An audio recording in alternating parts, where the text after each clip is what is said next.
The royal family has been the subject of controversial BBC documentary The Princes and the Press, presented by Middleton. The first episode of the two-part programme, which aired on Monday, examined the relationship between the media and Prince William and Harry. It looked at how the princes have tried to manage the press and the tension between the roles they were born into and their desire for a private life. The documentary also revisited Harry's unprecedented statement in which he accused the media of crossing a line with their coverage of his relationship with Meghan.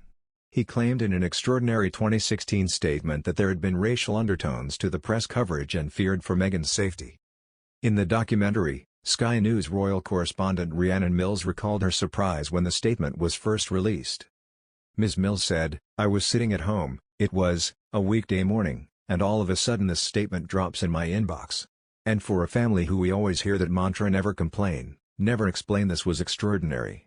The Duke of Sussex, who at the time had only been dating Meghan for a few months, released the statement via a royal spokesperson.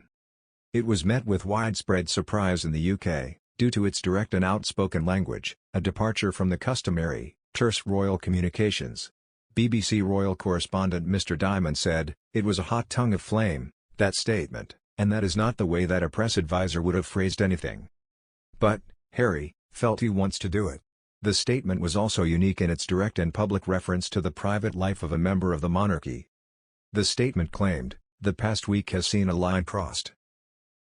Meghan has been subject to a wave of abuse and harassment. Some of it has been very public." The smear on the front page of a national newspaper, the racial undertones of comment pieces, and the outright sexism and racism of social media trolls and web article comments. The palace statement also mentioned nightmarish nightly legal battles to keep defamatory statements out of newspapers, and Meghan's mother Doria Ragland having to struggle past photographers to get to her front door. It ended with a call for understanding of the Duke of Sussex's plight.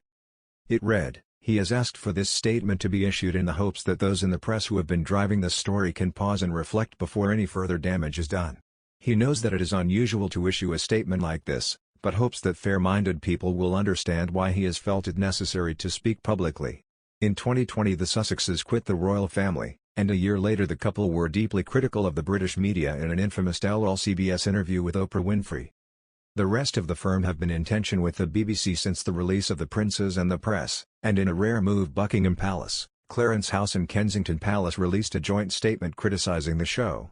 The three royal houses said the documentary had made overblown and unfounded claims, and that it was disappointing to give credibility to such claims. The joint statement said, "A free, responsible and open press is of vital importance to a healthy democracy. However, too often it is overblown and unfounded claims from unnamed sources that are presented as facts, and it is disappointing when anyone, including the BBC, gives them credibility." The documentary had used first-hand testimony from royal correspondents and explored suggestions that negative stories about the royal family were based on information from people connected to other royal households. In response, the BBC said the programme was about how royal journalism is done and features a range of journalists in the newspaper industry. Another news, Prince Charles will follow the tradition of the monarchy in order to spare William the burden of duty for as long as possible, claims a former royal butler. Former royal butler Grant Harold told GB News, "I have been asked this question many times by many friends. Do I think it's possible that Prince Charles decides to not take on the position of king and step aside to pass on Prince William? I actually believe we would not see that happen because Prince Charles is very traditional.